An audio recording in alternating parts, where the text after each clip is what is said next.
Alright, let's start it up. Back on Deceive Inc.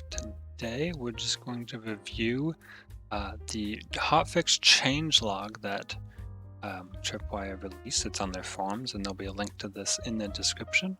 It is labeled work in progress, so things may be subject to change, but I did skim through it and it looks pretty complete. So first up, May hotfix coming soon. Work in progress changelog, yep. General changes, we have performance and stability, which is great, always good. Weapon sound tweaks is probably important. Adjustments to weapon sounds have been made. Guards' weapons were audible from too far compared to most spies. That's definitely true. Spies with the loudest weapons have been tuned down slightly to make a difference in audible ranges. And I'm assuming it doesn't actually say they turned down the guards' weapons here. Telling us that they were too loud seems to imply that they turned them down. And also spies with the louder weapons were turned down. That's pretty good. You can currently hear basically across all the maps and with near pinpoint accuracy. Hearing through the floor is something that's really easy. Ceiling as well, obviously. Keycard visual changes to keycards, and easier to parse for colorblind players. That's great. And better security iconography is nice. Nothing too game-changing here. Server-side changes. Adjustments to player spawns behind the scenes since the free weekend. That was in a previous update, and they've apparently been doing that the whole time. Still monitoring, which is great. Continue to do live updates behind the scenes in between patches. That's good. And work has been going to matchmaking to resolve issues with launch queue time and reduce matchmaking time overall. That's good, because sometimes you just get stuck in a long queue for almost no reason. Good progress on that front. Some progress is already in game that right now. That seems really good. If you want to see a hilarious spawn situation, there's a short on the channel that basically shows off one of my favorite spawn kills. General balance. Status effects, updating 2 status effects. There's resistant and heartbreak. Alright, so resistant, I think it's only on 2 people. It's on Chavez, his expertise 2, and Red's passive 1. So, resistant is too strong. Yep, Chavez, Red.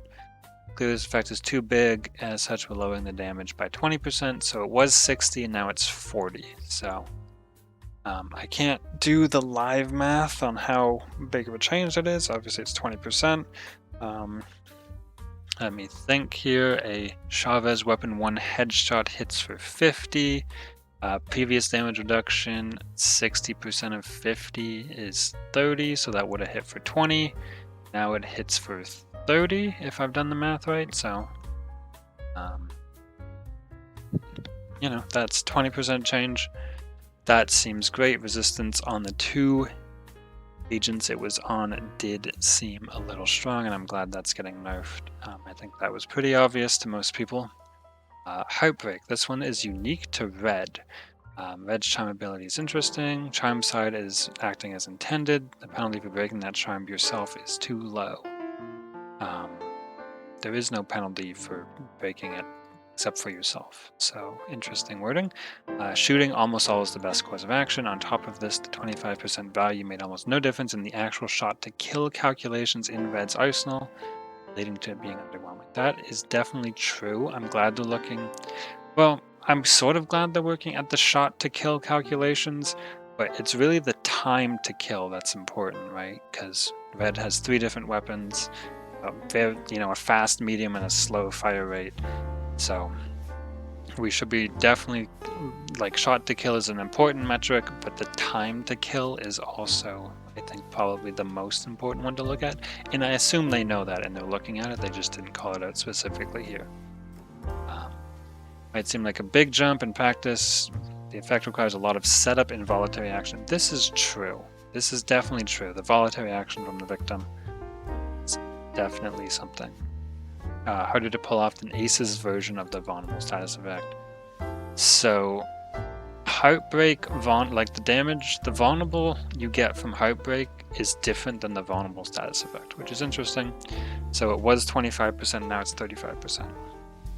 I think That's probably good. It's not, I don't think it's overly useful. I didn't think that Heartbreak was something that was all that useful in red to begin with.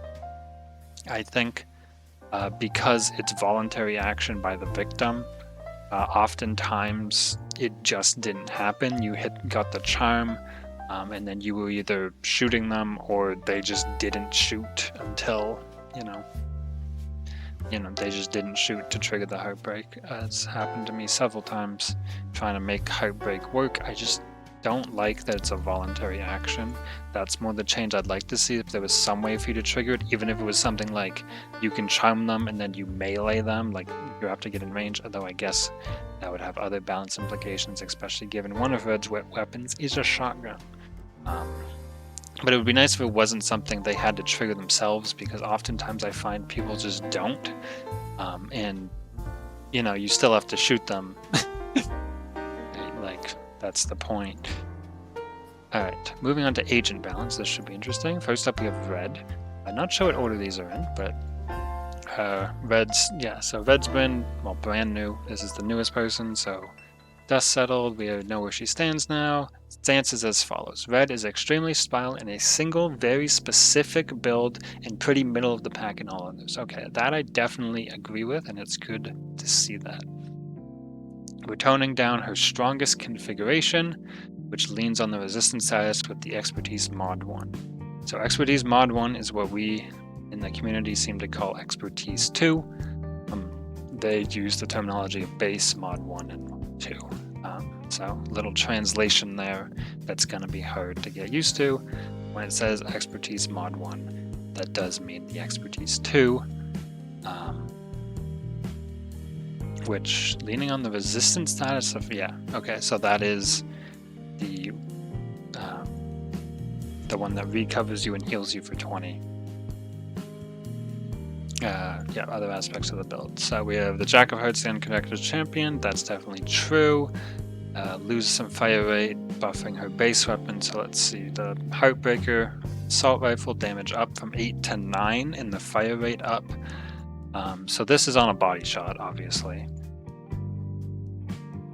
And then the fire rate, this doesn't really say if it's like shots per second or what this number actually means. So going from 5.7 to 6 is really hard to judge. I think as a percentage change, that's very small. Let me just check my calculator if I can do the math. It's 5% if I did the math right. It may not be 5%, but it's pretty small. So you fire slightly faster for slightly more damage. Definitely a buff, like a big buff, not 8 to 9. If you're doing pure body shots, this is 12, 13 shots to kill. If I'm just closed my calculator app. 8 times 13 is 104. So 13 shots to kill, and 9 can get 12 shots, so it's one less shot to the body, assuming again no health upgrades, and they shoot faster. So that is a much faster time to kill, as well as a change to the shots to kill. So that's going to be interesting. We'll see how this goes. Definitely a big buff. The Jack of Heart fire rate goes from 2 to 1.9, which seems like a very small change. That's, math, 10% would be 0.2, so it's a change of 5%, I think. It goes down. I should stop doing the math live in my head. So it fires a little slower, so obviously your time to kill. If this goes down 5%, which, again, don't do the math in your head live, but then everyone lives for 5% longer. I believe that's how that works. The Love Bite. A previous version of the notes noted a nerf on this weapon. This was a mistake, so you will see no change. So that's the shotgun. Definitely glad it's not getting nerfed, because it was really bad. I am really surprised to see it didn't get a buff. I think every shotgun in the game could just have its spread narrowed a little bit and still be fine, including the Love Bite. That includes all of Han's shotguns. Passive, central part of Red feeling too strong. Reduced duration of the buff after recovering, coupled with the change to resistant itself. So the reduced resistant duration, so the status effect resistant got nerfed itself, and then she's resistant for less time. So that'll be interesting to see. It's sort of hard to judge the difference between 4 seconds in a fight and 2.5 seconds in a fight, along with coupling the actual resistance getting worse. So not only are you less resistant, as in you take more damage while the status is up, you're resistant for less time. This was probably too long. Fights don't really last this long, unless you were in the case where you had 2 Chavez in the resistance field fighting each other, then they kind of lasted forever. So I feel like this is an okay nerf. It's not going to absolutely wreck the makeover passive. We have Cavaliere nerfs, or buffs. We have Cavaliere changes. Reason nerfs to Cavaliere did a great job turning down the oppressiveness, maybe too much. We're turning some stuff back up, so we're going to have some buffs. Giving back ammo to her base weapon, that's fine. You know, not really a really small buff. If you're using 14 shots, now you have 16. If you need those extra 2 shots, you're probably in trouble, but, you know, now you have them if you need them. Alright, expertise. Fixed a bug that made Cavaliere clues stay active for longer than intended, but we discovered that the base duration was too short, so we buffed it, so now the clues are available for longer. That's probably fine. 30 seconds is pretty short, so 1 minute to, you know, you put a trace on someone, they're a minute away from you. That's pretty far. You know, I think that's not going to be too strong, but we'll wait and see if that is. Alright, my man Chavez is the one I was most expecting to see. He's very strong. Base weapon lacks clear use against the 2 mods, definitely true. Resistant status made him very tough agent to contend with, definitely very true. Keep monitoring. Alright, so the mod 1, so this is the short pistol with higher fire rate. The fire rate goes down, and the damage goes down 0.5 point, which I'm assuming affects the behind-the-scenes math on, the multipliers, as I was going to say. Because so they have a flat damage. This would be the body shot damage. It's 23 because it rounds up down to 22, losing technically 1 damage. And then the actual multipliers for the headshot and limb. So this was 22.5 and the headshot was 45. So what would that make our damage multiplier? 2? Yeah, 2. So our headshot multiplier is 2. And the limb multiplier was 7.5, so 3/4 to 0.9, 9/10. So definitely nerf to that weapon. We lose 1 damage here, we lose 2 damage on the headshot, gain some damage, I won't do the math on that, on the limb multiplier, and again the fire rate goes down, and this is supposed to be the fast firing weapon. Again, we don't have the other fire rates to compare to. I don't have all the numbers for this. I hope that update comes soon, where they can give us all the numbers, and we don't really have to guess what fast, decent, and good mean. Moving on to his weapon 3, aka the mod 2, fire rate down. That's kind of disappointing to see. I would like to see a damage change on the Duke. It does like 70 or 75 damage on the headshot, which makes it potentially a 2-hit kill. You know, one to break someone out of cover, 1 to kill you. I don't remember exactly how much the actual body shot does, but it feels like even if you have that health upgrade and you get body shot into a headshot, you kind of just die. And even with this fire rate of 0.75, of 0.85, it feels the time to kill is very fast. Madame, I'm going to pronounce it Chu. I don't know if that's right, and I apologize. Someone one day will tell me how to pronounce this, and we'll see. So, Madame Chu has been under radar, definitely true. We're giving her buffs. I love these buffs. I actually like the Madame. She's got the fast fire rate crossbow. Let's see what they did. The base crossbow, fire rate down, but damage up. So this is going to be hard to actually evaluate if this is truly a buff. They're claiming this is a healthy buff, so we're trusting them in that this is. I'm sure they did the math behind the scenes that this is a decrease in the time to kill someone, because that's what we care about. Obviously, it's a decrease in the number of shots to kill someone, but with the fire rate nerf, it may be actually a greater time to kill, and we can't know without doing that math, which again depends on exactly what these numbers means. It could be shots per second, it could be shots per 5 seconds. It's not really clear what this means here. It could be some arbitrary number that just doesn't relate to time at all, or it's in some easy formula. The Longshen, the 3-shot crossbow, 10 per shot equaling 30 total, is 12 per shot to 36 total. This is nice, especially this limb multiplier from 3/4 to 0.9. You don't always hit every shot of the burst, so just imagine you hit 2, you were doing 10 to 20, now you're doing 24. Small damage increase is good. This weapon was pretty useless to begin with. I'm not going to call it useless, that's too much, but it wasn't good. I think everyone just ran the base anyway, so it'll be nice that this does more damage and it has a higher limb multiplier, so even if they're moving, so your first shot hits the body, second shot hits the body, but they're moving through your shots, so the third shot hits the limb will do more damage.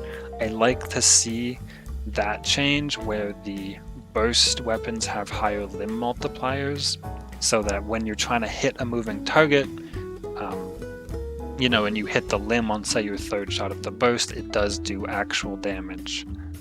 3/4 damage is a little too low. We have Squire, in the spirit of diminishing overall impact of damage reduction, lowering the window in which Squire is resistant, but not having resistance. The wording there is nice. So that's not the resistant change, that's not the status effect, this is just saying he's resistant to damage with his passive 3, passive mod 2.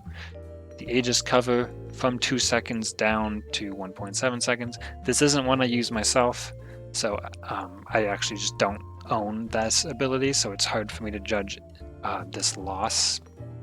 It also doesn't say, like, the Aegis cover isn't the resistant status effect we saw above, so I'm not sure what the damage reduction on this is. If it is the resistant status effect, it doesn't really say here. Then this will be interesting, similar to Red's. This is hard for me to judge, so I'm not going to say too much more on it.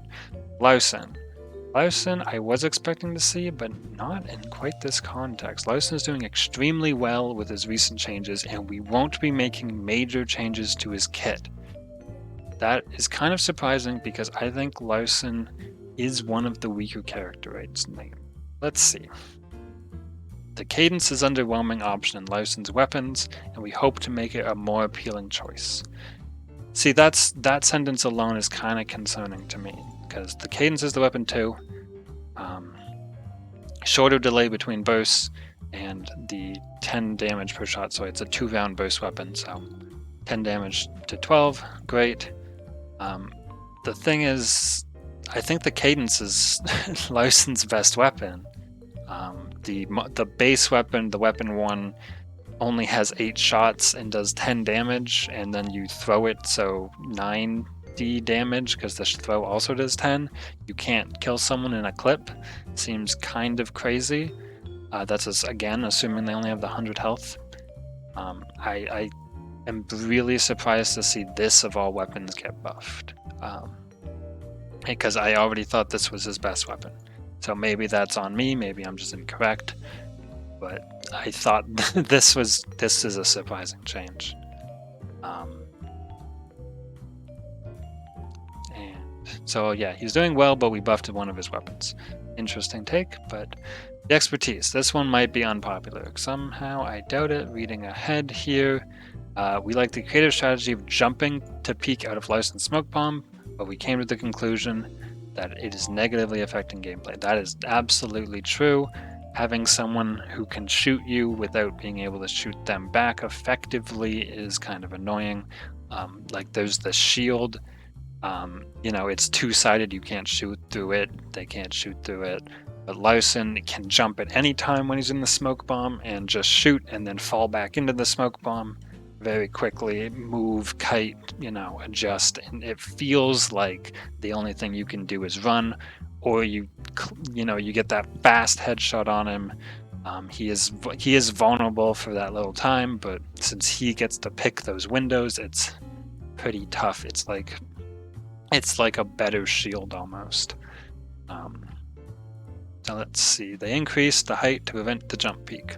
I think that's a good change. They said they're going to do more to it. We worked the ability to allow this kind of creative strategy in a more balanced manner, and in the meantime. So yeah, a more balanced manner. I'm sure they tested a bunch of stuff. Maybe he's just, the invisibility affects him later, or something like that. If you jump, you're not vulnerable, but you're not re-invisible for a little bit would be a change you could see. I do think the straight up we removed this ability to do that was probably the best course of action, because it did feel just unfair to play against sometimes. Hans.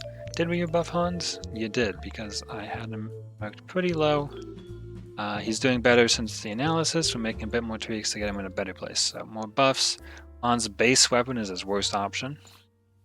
It's not something you want when you have to unlock all the other weapons. You definitely want the base weapon to feel like one of the better weapons, if not possibly the best, since the other ones need to be unlocked by playing with the base weapon. Buffing its fire rate, more reliable, blah blah blah. The jab, I can just read down here. That just looks like they're talking about. Okay, so the base weapon, the weapon 1, tiniest higher fire rate, and adjusted the spread, but it doesn't say more permissive for hits. Does that mean they made it smaller, or does that mean they made it wider? Not really clear on what this sentence means. But the up fire rate is going to be interesting. Tiny bit, probably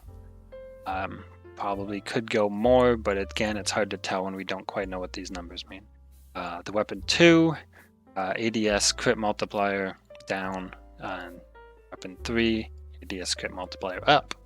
So this only has 2 shots, so landing the crit, which is the headshot, making that feel better will be great. This down, hard for me to tell personally, since obviously less damage on the crit. The headshot, I assume the crit is the headshot,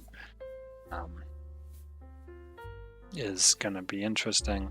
I hope that makes this one of the better weapons, but we'll see. It's hard for me to gauge these numbers, what that's gonna do.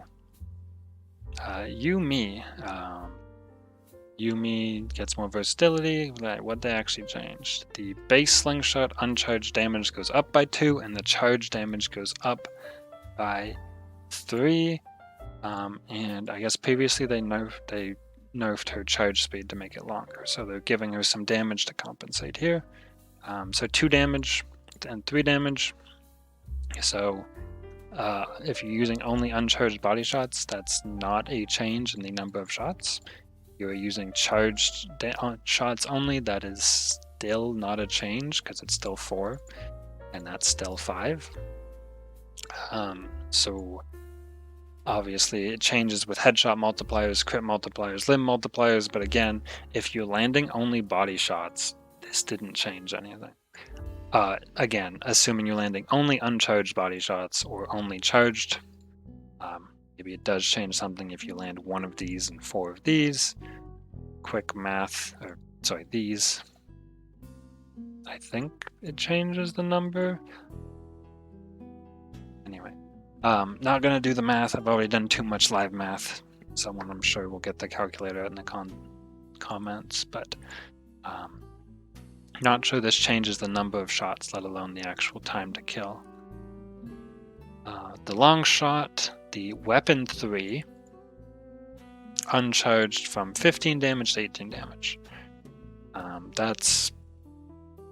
that's uncharged. You know, if you're using the long shot, I know it takes a long time to charge, but you probably want to put the time in to charge it. If you just spam clicking the long shot is kind of a spray and pray, and you're probably on your last resort type move. So it's kind of good it got buffed. I think it was mostly the weapon of choice, so we'll see if this becomes too much. I think that one's a C. The base weapon being better definitely is good. I think people moved off the base slingshot as soon as possible, so it's good to see this get buffed. Expertise, minor tweak to the damage dealt by the EMP bubble on impact. Makes it a slightly better engagement tool. Okay, so the blast in the flock, bubble projectile damage if shot directly at an enemy goes from 12.5 to 15. It's interesting, I wasn't aware that the EMP damage was different than the actual just damage. I thought it was just a modifier to the projectile, not the actual damage the projectile was doing. So, kind of interesting that you have to lower your damage on anything except the long shot, well, previous long shot, I guess, to use the EMP, but I guess that does make it fair.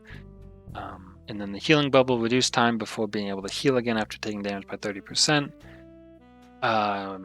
We'll see if that changes anything. What they actually say about it. Make the delay before healing kicks back in on the healing bubble shorter to make it more reliable. Okay, so this makes it more reliable. I thought it was already fairly reliable. Maybe it wasn't something I played with fairly frequently because I played a lot of teams, but we'll see. The passive booby trap, the size of the EMP bubbles created when gadgets but destroyed is larger. Definitely useful. That passive was basically useless whether you threw down a tripwire and broke it yourself and they had to be literally standing on it. Or they had to melee your shield, your tripwire, your turret. You know, no one was getting hit by this booby trap. So the fact it's larger, I still don't know if it's going to be a great passive because they still have to be fairly close to it. Again, is good if they're running away. They do call that out right here. You know, you throw down your turret, maybe you destroy your own turret, and it creates a slow field, kind of like an emergence, kind of like a goo pod. Gadget balance. While we're looking for more wide-ranging changes to gadgets, this hotfix is not the place. All they're doing right now is adjusting the umbrella.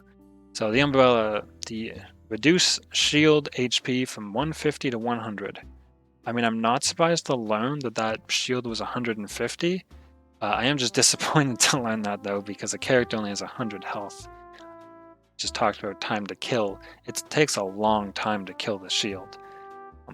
Apparently 1.5 times how long it takes a person. So now shields and people have the same amount of health. Still pretty powerful shield if you're trying to burn it down quickly. I think that could go to 50, honestly. Maybe 70. But we'll see. Deployed shield duration changed from 30 seconds to 20 seconds. So it breaks in 20 seconds. Don't know if there's a big change. Fights are probably over in 20 seconds. But we'll see. Deployed shield pickup time no longer affected by hack speed power-up. That's kind of an interesting change.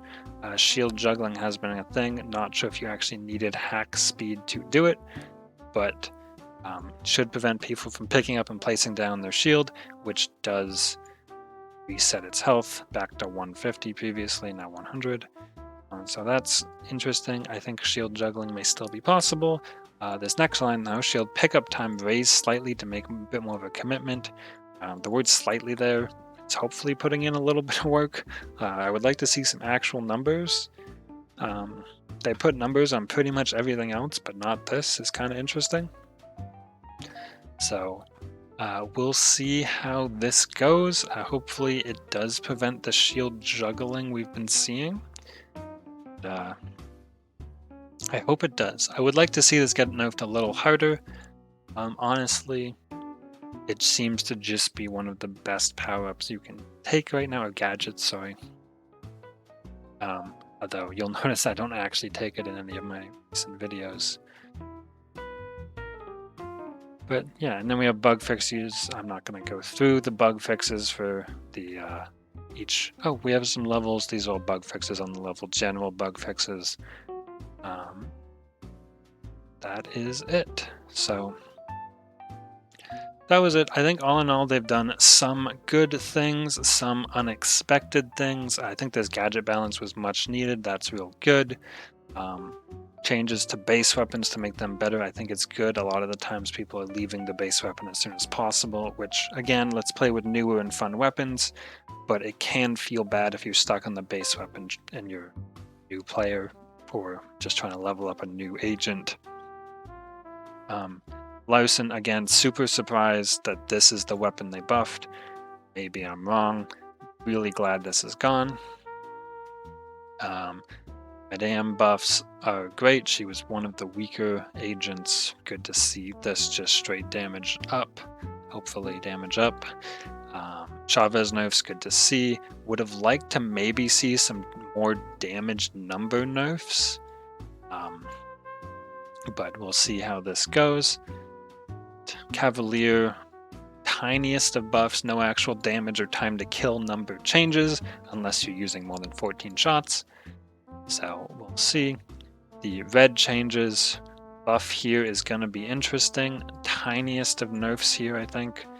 And then they have the heartbreak changes. Personally, I don't think that's going to affect much. That doesn't seem to be used. Maybe it'll become the meta use because of this change, but somehow I think as long as it's a voluntary action from the victim, it's not going to be. Big change on resistance, kind of was hoping to see that, glad we are. Not sure exactly how these numbers will play out, if it's going to do enough to change things. We'll just have to wait and see. It does read like at 20% is a lot. We already talked about some numbers on that. So that's been these work in progress patch notes, and we shall leave the video at that. Thank you for being here. Drop a comment about what you liked and did not like. Like a video if you like this style of me saying my thoughts on these things, and we'll see you in the next one.